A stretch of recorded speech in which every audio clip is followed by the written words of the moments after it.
Assalamualaikum warahmatullahi wabarakatuh. Perkenalkan, kami dari kelompok 5 yang beranggotakan Indah Rahmawati, Indah Putri S, dan Roni Suryaningsih. Baik, di sini kami akan menjelaskan mengenai materi mata kuliah Sistem Informasi Akuntansi mengenai bab siklus pendapatan.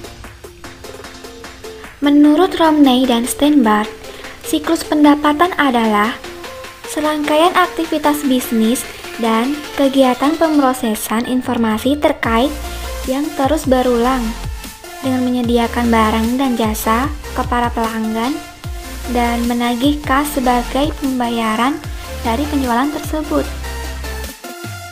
Untuk selanjutnya terdapat 4 aktivitas bisnis dalam siklus pendapatan. Yang pertama, entry pesanan penjualan. Yang kedua, pengiriman.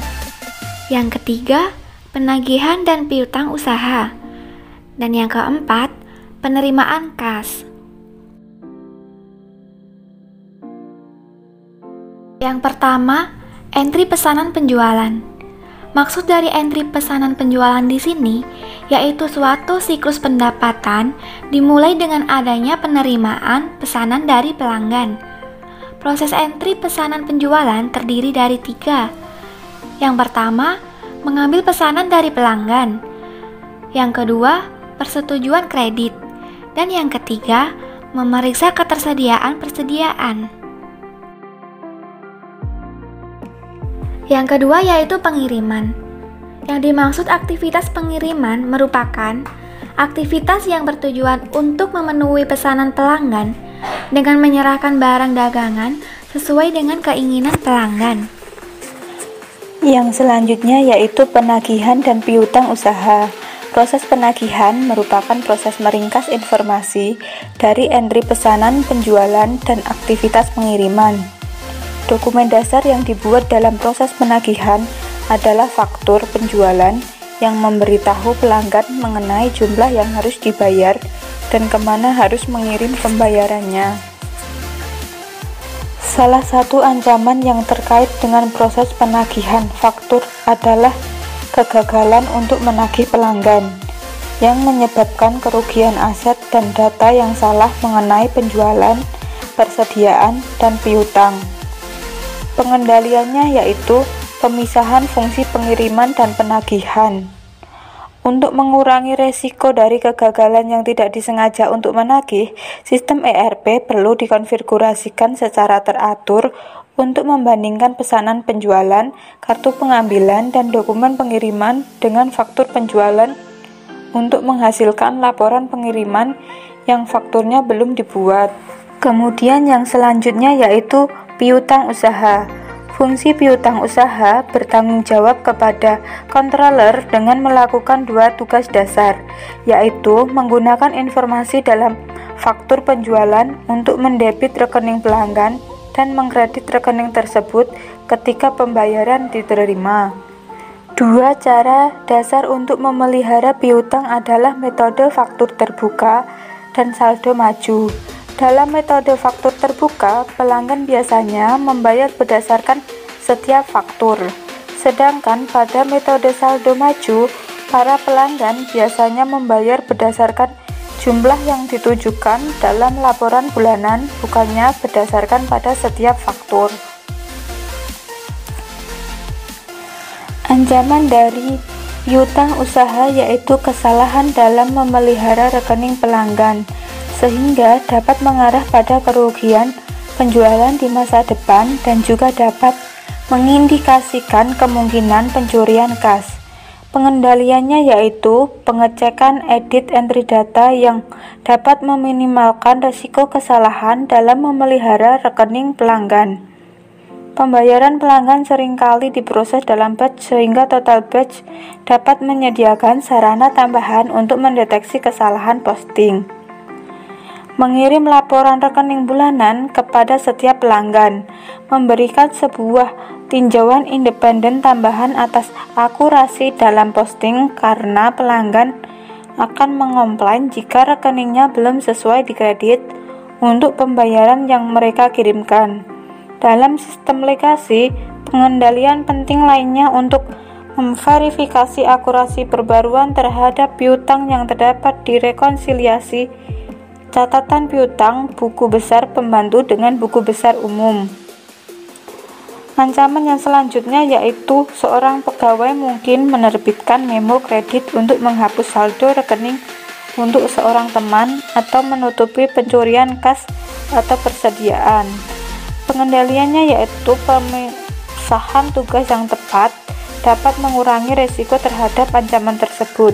Selain itu, sistem tersebut harus dikonfigurasikan untuk memblokir memo kredit yang tidak ada di dokumen tervalidasi yang barang tersebut telah diretur oleh pelanggan.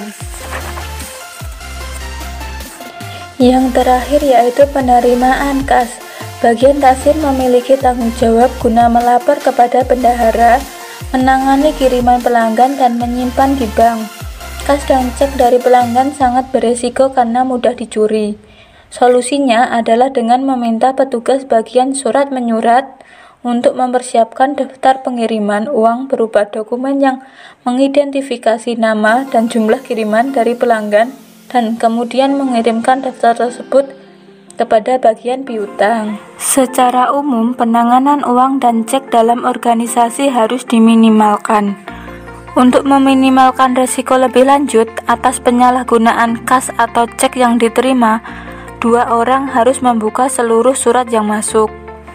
Prosedur pengendalian terbaik untuk mengurangi risiko atas penurunan kas yang tidak diantisipasi adalah menggunakan sebuah anggaran arus kas.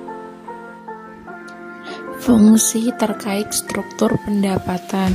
Siklus pendapatan memiliki beberapa fungsi yang terkait, antara lain yang pertama, fungsi penjualan, bertanggung jawab melayani kebutuhan barang pelanggan.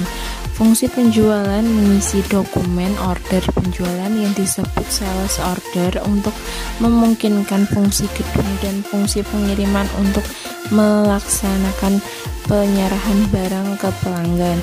Yang kedua, fungsi kredit, bertugas untuk mengecek apakah pelanggan yang bersangkutan masih layak untuk diberikan fasilitas kredit.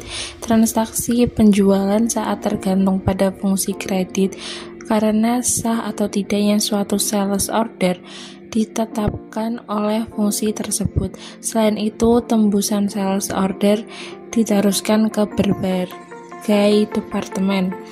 Yang ketiga, fungsi gudang.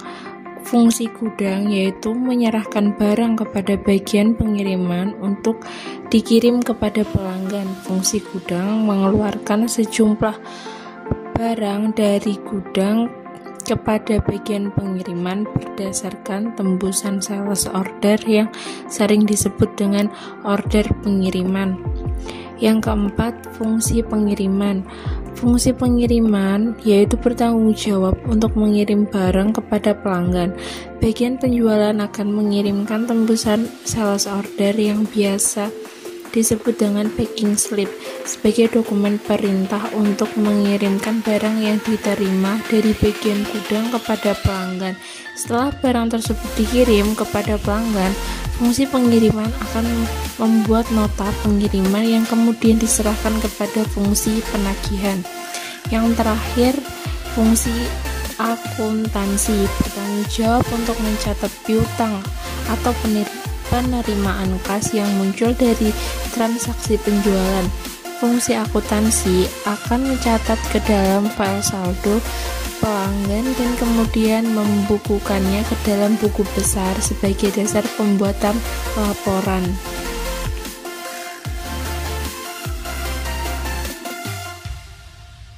Selanjutnya yaitu dokumen yang digunakan dalam siklus pendapatan. Yang pertama, surat order pengiriman dan tembusannya. Kedua, faktur penjualan. Ketiga, rekapitulasi harga pokok penjualan. Yang keempat, buku memorial. Selanjutnya, saya akan jelaskan satu persatu.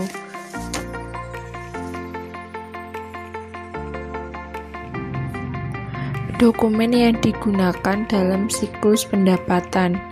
Yang pertama, surat order pengiriman dan tembusannya. Surat order pengiriman merupakan dokumen yang digunakan untuk memproses penjualan kredit kepada pelanggan. Surat order pengiriman memiliki berbagai tembusan, yaitu surat order pengiriman, tembusan kredit, surat pengakuan, surat muat, slip pembungkus, tembusan gudang, arsip pengendalian pengiriman, arsip indeks silang. Dan yang kedua, faktur penjualan dan tembusannya. Faktur penjualan merupakan dokumen yang dipakai sebagai dasar untuk mencatat timbulnya piutang. Tembusan untuk faktur penjualan adalah faktur penjualan, tembusan piutang, tembusan jurnal penjualan, tembusan analisis, tembusan wiraniaga. Yang ketiga, rekapitulasi harga pokok penjualan. Rekapitulasi harga pokok penjualan merupakan dokumen pendukung yang digunakan untuk menghitung total harga pokok produk yang dijual selama periode akuntansi tertentu. Data yang dicantumkan dalam dokumen ini berasal dari kartu persediaan. Secara periodik, harga pokok produk yang dijual selama jangka waktu tertentu dihitung dalam rekapitulasi harga pokok penjualan dan kemudian dibuatkan dokumen sumber berupa bukti memorial untuk mencatat harga pokok produk yang dijual dalam periode akuntansi. Yang keempat, buku memorial. Buku memorial yaitu buku pencatatan antar bagian atau manajer dengan bagian-bagian yang ada di lingkungan perusahaan. Buku memorial bisa disebut bukti transaksi intern. Ciri-cirinya yaitu digunakan dalam transaksi intern di perusahaan, terdapat tanda tangan yang bersangkutan, terdapat nama dan alamat toko, nomor dan tanggal.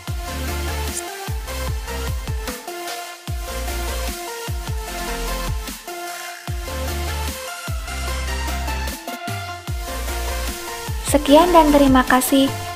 Apabila ada salah kata, kami mohon maaf. Wassalamualaikum warahmatullahi wabarakatuh.